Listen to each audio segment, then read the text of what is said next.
사랑하는 여러분, 우리의 말들 중에는 듣기만 해도 마음이 좋아지는 여러 말들이 있습니다. 그 중에 선물이라는 말이 있는데요. 여러분은 선물이라는 말을 들으면 어떠십니까?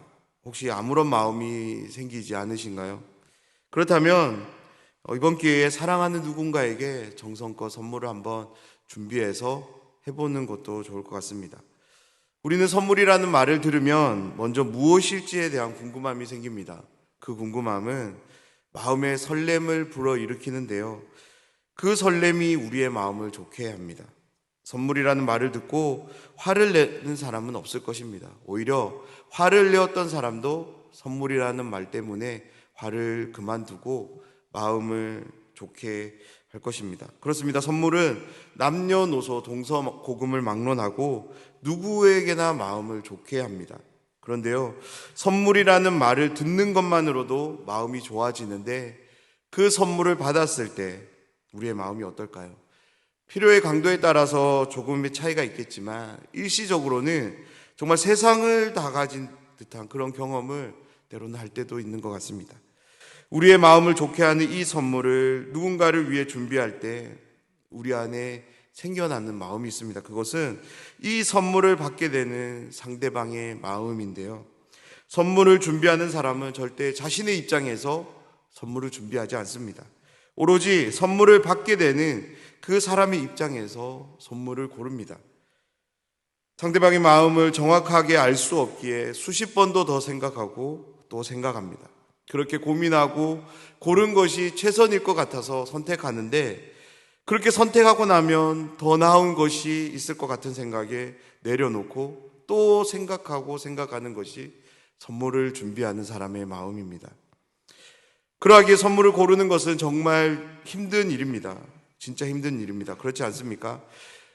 만에 하나 내가 고른 이 선물이 상대방에게 필요한 것이 아니라면, 그로 인해 좋아하지 않는다면 거기로부터 오는 상실감, 그것은 이루 말할 수 없기에 그 상실감도 내가 감내해야 되기에 누군가에게 선물을 하는 것은 절대 쉬운 일이 아닙니다. 그럼에도 불구하고 우리가 누군가에게 선물을 하는 것은 오로지 사랑 때문입니다. 사랑하는 여러분, 그렇습니다. 선물은 사랑의 표현입니다. 내 안에 있는 그 사람을 향한, 누군가를 향한 그 사랑이 만들어낸 우리의 행동이 선물인 것입니다.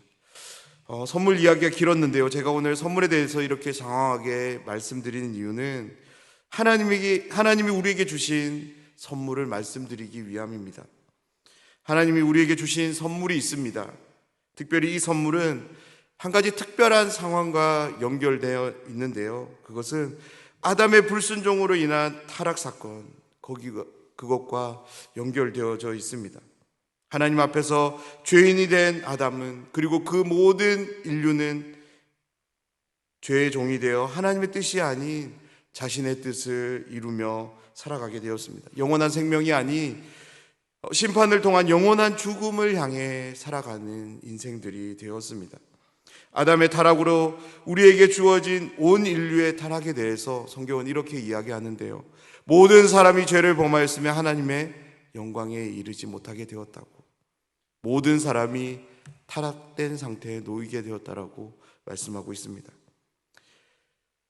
이 타락 사건 앞에서 하나님이 취하신 행동이 있습니다. 그것은 인류에게 선물을 주십니다.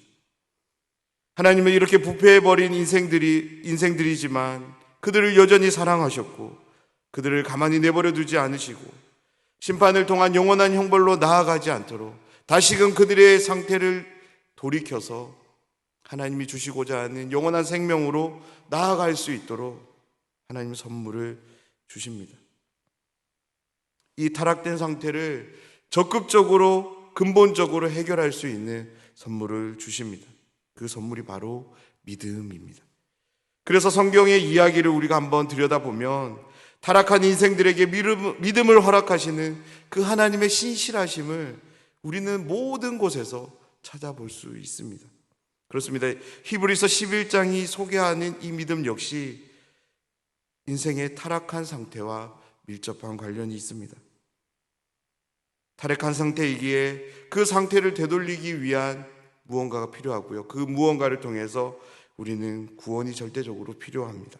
그래서 더 정확하게 말하자면 이 믿음은 타락 이전의 본래적인 상태인 하나님의 영원한 사귐, 타락한 인류의 구원과 밀접한 관련이 있습니다.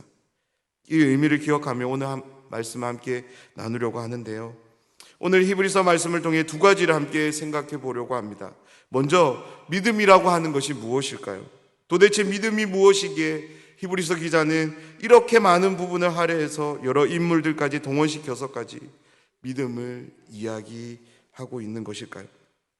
그리고 두 번째는 도대체 그 믿음은 우리에게 어떤 작용을 하는 것일까요? 사랑하는 여러분, 히브리서 기자가 우리에게 들려주는 믿음이 무엇인지, 그리고 그 믿음이 구체적으로 우리의 삶에 어떤 행동들을 하게 되는지를 함께 상고하는 시간 되기를 원합니다. 1절 말씀입니다. 이 말씀은 우리가 익히 외우고 있는 너무나도 친숙한 말씀인데요. 새벽 시간이기에 제가 읽어드리지만 마음으로 함께 외우셨으면 좋겠습니다. 1절 말씀입니다. 믿음은 바라는 것들의 실상이요 보이지 않는 것들의 증거니. 아멘. 히브리서 기자는 믿음에 대해 두 개의 정의를 내립니다. 하나는 믿음은 바라는 것들의 실상이라고 말하고요. 그리고 이어서 보이지 않는 것들의 증거라고 이야기합니다.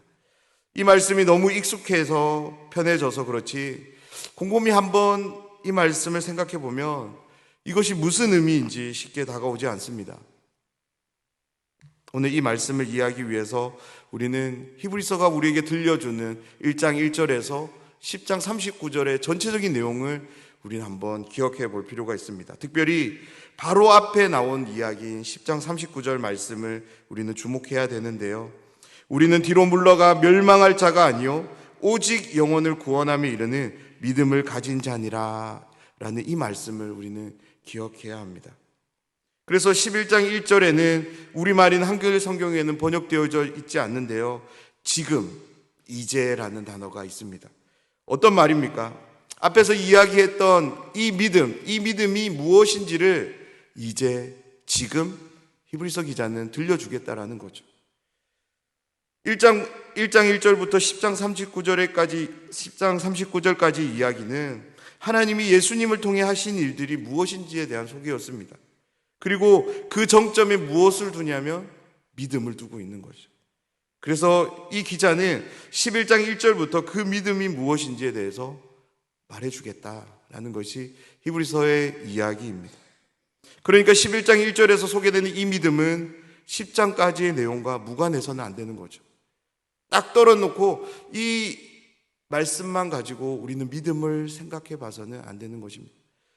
그래서 10장까지의 내용을 종합해 보면 어떤 내용이냐면 너희들의 믿는 것이 옳으니 이 믿음에서 흔들리지 말고 더 견고해질 것에 대한 권면의 내용이 바로 히브리서 기자의 말들이었습니다. 그러면 히브리서를 읽게 되는 독자들이 믿고 있는 바가 무엇입니까?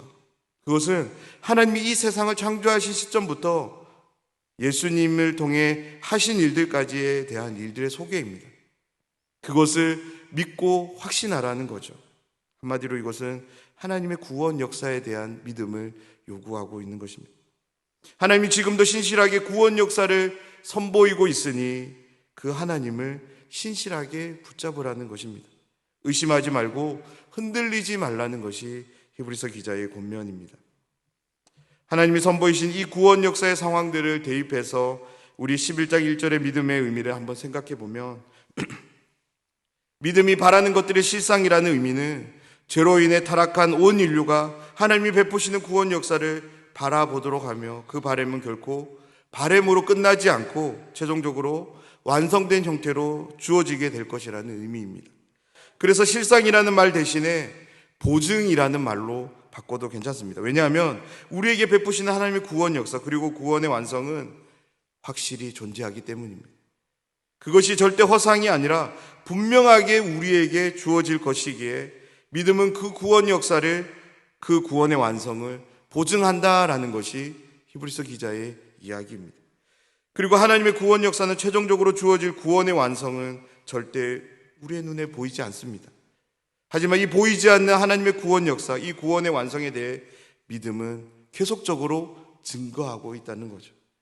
믿음이 어떻게 증거로 작용했는지에 대해서는 이후에 4절부터 나오는 여러 믿음의 위인들의 삶을 통해서 소개되는데요. 사랑하는 여러분, 히브리서를 읽는 이 독자들의 구원이 어떻게 시작되었을까요? 우리의 구원과 동일한 원리로 역사된 줄 믿습니다. 우리의 구원이 어떻게 시작되었습니까? 창세전에 하나님께서 미리 결정하심으로 시작되었습니다. 하나님의 때에 성령을 통하여 우리를 부르심으로 시작되었습니다. 그 부르심에 어떻게 우리가 반응할 수 있었습니까? 우리에게 믿음을 허락해 주셨기 때문에 우리는 그 믿음을 붙잡고 하나님 앞에 나아갈 수 있게 된 것입니다. 비록 보이지 않지만 우리를 향하고 있고 분명하고도 확실한 이 구원에 대해서 이 믿음이 증거하고 있다고 히브리서 기자는 말하고 있습니다. 그런 점에서 성경이 우리에게 들려주는 믿음은 단순하게 나는 할 수 있다, 그런 자기 암시와 같은 그런 믿음이 아닙니다. 그리고 내가 무언가를 바라는 그런 소망에서 염원한 그런 믿음도 아닙니다. 하나님이 최종적으로 우리에게 주시고자 하는 그 구원의 완성을 향하고 있음을 여러분 꼭 기억하셨으면 좋겠습니다. 하나님이 우리에게 주시고자 하는 이 구원 역사와 관련된 이 모든 것들이 비록 지금은 눈에 보이지 않지만 보이지 않는 것들에 대해 이 믿음은 보증하고 증거로 작용하고 있다는 것이 히브리서 11장 1절의 믿음의 의미입니다. 2절에서 히브리서 기자는 이 믿음을 통하여 선진들이 증거를 얻었다라고 부연 설명하는데요. 그리고 이어지는 3절은 과거의 시대를 살아가는 우리에게 큰 도전을 주는 말씀입니다. 사랑하는 여러분, 모든 세계가 하나님의 말씀으로 지어졌음을 믿으십니까? 정말로 모든 세계가 하나님의 말씀으로 창조된 것이 사실일까요? 과거의 시대는 이것에 대해서 영원히 아니오라고 대답할 것입니다. 그런데 우리는 왜 아멘, 맞습니다 라고 말할 수 있는 것일까요? 바로 우리에게 믿음이 있기 때문입니다. 그래서 히브리서 기자도 3절을 시작하며 믿음으로라는 이 말을 넣고 있습니다. 그렇다면 우리는 어떤 믿음 때문에 하나님이 이 세상을 말씀으로 창조하신 것을 본 적도 없음에도 불구하고 그것을 받아들이고 믿는다라고 말할 수 있을까요? 그것은 바로 하나님의 신실하심을 믿기 때문에 그렇습니다. 우리는 하나님이 신실하신 분이심을 믿습니다.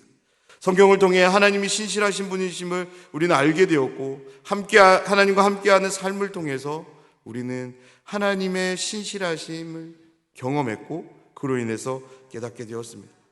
그래서 비록 우리의 눈으로 직접 하나님께서 세상을 창조하시는 것을 목격하지는 못했지만 히브리서 기자를 비롯한 우리 모두는 하나님께서 말씀으로 세상을 창조하신 것을 믿습니다. 그런데 이 믿음은 절대 실패하지 않을 것입니다. 왜냐하면 하나님은 신실하신 분이시기 때문입니다. 한 가지 상황에 하나님이 그렇게 역사하셨다면 하나님 모든 역사에서 동일하게 역사하실 것이기 때문에 그렇습니다. 4절을 시작으로 12절까지는 모두 12명의 믿음의 선진들의 이름이 거론되는데요. 히브리서 기자가 이렇게 여러 다양한 구약의 인물들을 들려주는 이유는 그들의 삶을 도전하기 위함이 아닙니다. 이들이 이런 믿음을 가지고 이렇게 살았으니까 너희도 이렇게 살아가라라는 것이 히브리서 기자의 본래적 의도는 아닙니다. 히브리서 기자가 이 인물들을 소개하는 이유는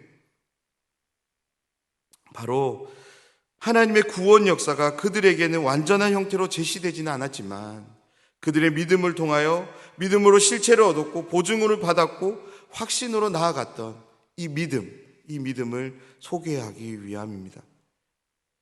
히브리서 기자는 이 구약의 인물들과 함께했던 이 믿음이 지금 우리와도 함께하고 있으니 믿음 안에서 흔들리지 말 것을, 더욱 견고해질 것을 권면하고 있는 것입니다. 사랑하는 여러분, 저와 여러분, 우리에게도 이 믿음이 지금 함께하는 줄 믿습니다. 그렇다면 우리는 이 믿음으로 무엇을 해야 될까요? 히브리서를 읽었던 1차 독자들과 동일한 삶이 우리에게 일어나야 될 줄 믿습니다. 어떤 삶입니까? 뒤로 물러가 멸망할 자가 아니라 오직 영혼을 구원에 이르는 그 믿음을 가진 자로서 오늘도 그 구원을 바라보며 믿음에 굳게 서서 어떤 시련도 어떤 고난도 우리에게 다 찾아온다 할지라도 그거 앞에 낙심하지 않고 눈을 들어 하나님을 바라보는 삶, 예수님을 붙잡는 삶, 의지하는 삶, 그 삶을 살아가야 될 줄 믿습니다. 오늘도 우리에게 주어진 그 믿음을 통해서 하나님이 요구하시는 삶을 신실하게 살아내 드리는 우리 모두가 되기를 주님의 이름으로 축원합니다.